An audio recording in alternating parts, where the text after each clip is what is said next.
Et bonjour les amis, alors on continue notre livre de la Genèse, toujours le chapitre 2, les versets 18 à 25. On se rappelle qu'hier, on a vu que que Dieu avait créé l'homme à partir de poussière et lui avait insufflé l'Esprit divin dans la laine de la vie, et qu'il avait placé tout simplement sa création qui était l'homme au milieu du jardin d'Éden, comme gardien et cultivateur. D'accord, vous vous souvenez de ça? Bien, très bien. Alors aujourd'hui, que nous dit-il? Le Seigneur Dieu dit, « Il n'est pas bon pour l'homme d'être seul, je veux lui faire une aide qui lui soit accordée. » Le Seigneur Dieu modela du sol toute bête des champs et tout oiseau du ciel, qu'il amena à l'homme pour voir comment il les désignerait. Tout ce que désigna l'homme avait pour nom être vivant. L'homme désigna par leur nom tout bétail, tout oiseau du ciel et toute bête des champs, mais pour lui-même, l'homme ne trouva pas l'aide qui lui soit accordée. Alors le Seigneur Dieu fit tomber dans une torpeur l'homme qui s'endormit. Il prit l'une de ses côtes et referma les chairs à sa place. Le Seigneur Dieu transforma la côte qu'il avait prise à l'homme en une femme qu'il lui amena.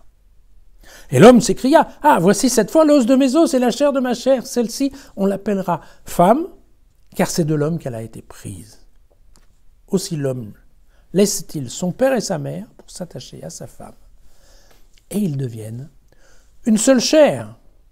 Tous deux étaient nus, l'homme et sa femme, sans se faire mutuellement honte. Voilà.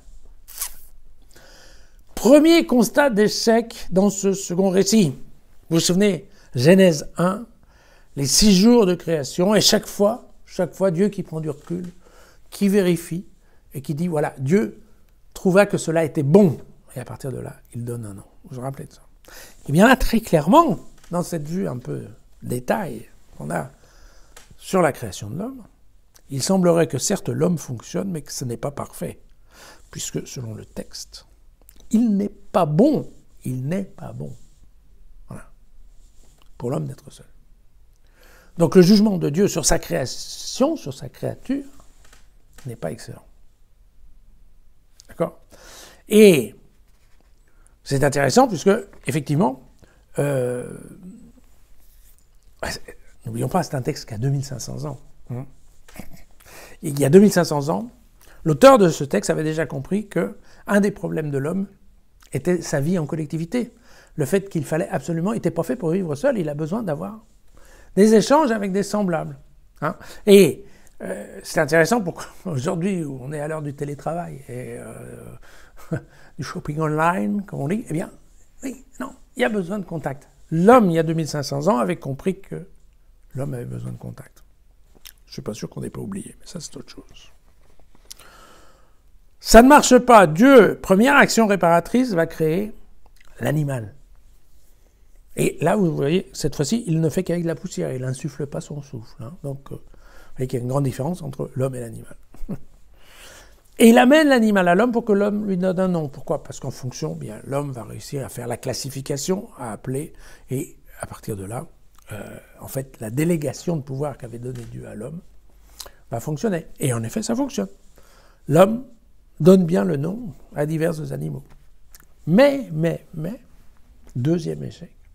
L'homme ne trouve pas dans ces animaux, en fait, sa contrepartie, son vis-à-vis. Vous voyez? Et donc, Dieu s'en rend compte qu'il faut à l'homme une aide, un secours, mais un vis-à-vis, quoi, quelque chose qui soit semblable. Et donc, après ce deuxième échec, Dieu va démarrer une troisième action qui va être de dire une véritable, en fait, une véritable opération chirurgicale dans laquelle il va y avoir l'anesthésie. L'opération, on retire une côte, on ferme la cicatrice, on fait quelques points, et à partir de la côte, il va créer une femme, et il va amener la femme à l'homme.